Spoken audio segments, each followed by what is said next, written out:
শ্বশুরমশাইয়ের সাথে আজকে একটু ঘুরতে বের হলাম। তোমাদের কাছে যদিও এটা একটু ওয়ার্ড লাগে, বাট আমার কাছে একদমই স্বাভাবিক। আমি কিন্তু একা যাইনি, সাথে আমার মেয়ে এন্ড আমার হাজব্যান্ডও গিয়েছে।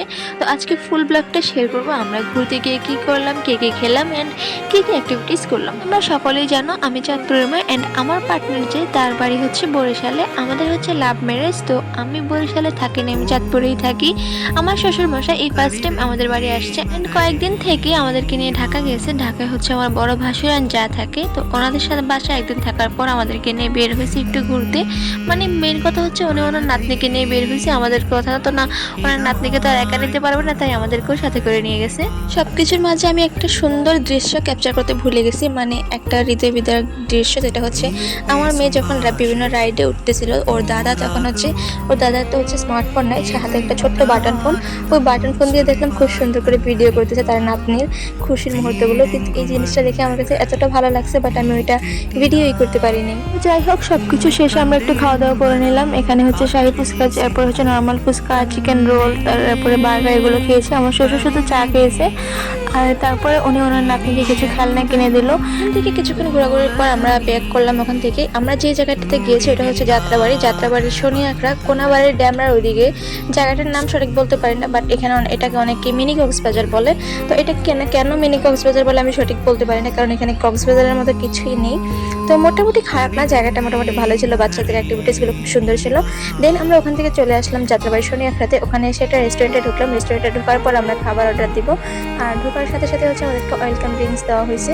ওয়েলকাম ড্রিঙ্কস খেয়ে আমরা হচ্ছে খাবার অর্ডার দিই। আর ওয়েলকাম ড্রিঙ্কসের যে কিউট গ্লাসগুলো আমার কাছে এত ভালো লাগতেছিল, মনে হচ্ছে নিয়ে আসি। আর এখানে আমাদের স্যুপ আর রন্ধন চলে আসছে। পরবর্তীতে আমাদের হচ্ছে ফ্রাইড রাইস, চিকেন ফ্রাই, একটু সবজি, আর হচ্ছে চিকেন মশলা চলে আসছে।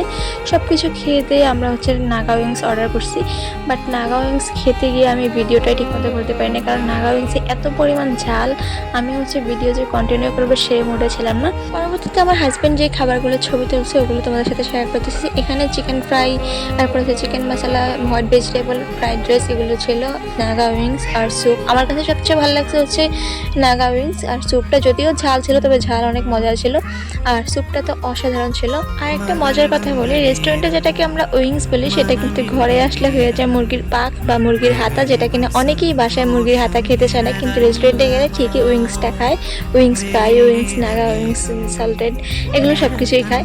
অ্যান্ড পরবর্তীতে আমি নাক মুখের চোখের পানি নিয়ে একটু ভিডিও ক্লিপ দিয়েছি রিক্সায় বসে। আমরা এক রিক্সায় ছিলাম আর আমার শ্বশুর আরেক রিক্সায় ছিল। দেন বাসায় এসে আর কোনো ভিডিও করতে পারি নাই। বাসায় এসে আমরা খাওয়া দাওয়া তো আর করি না, সে রেস্টুরেন্ট থেকে করে আসছে। পরবর্তীতে শোয়ার পরে একটু হাতে মেহেদি নিয়ে নিলাম, কারণ আমার মেহেদি পরতে খুব ভালো লাগে। হাতে সবসময় মেহেদি থাকলে আমার কাছে অনেক ভালো লাগে। মেহেদির ডিজাইনটা তোমাদের কাছে কেমন লাগছে অবশ্যই জানিও। আর আজকের মতো এতটুকুই, দেখা হবে তোমাদের সাথে নতুন কোনো ভিডিওতে। ততক্ষণ সবাই ভালো থাকবা, সুস্থ থাকবা অ্যান্ড আমার জন্য দোয়া করবা। ভিডিওটি ভালো লাগলে লাইক করে পেজটি ফলো করে দিও। আল্লাহ হাফিজ।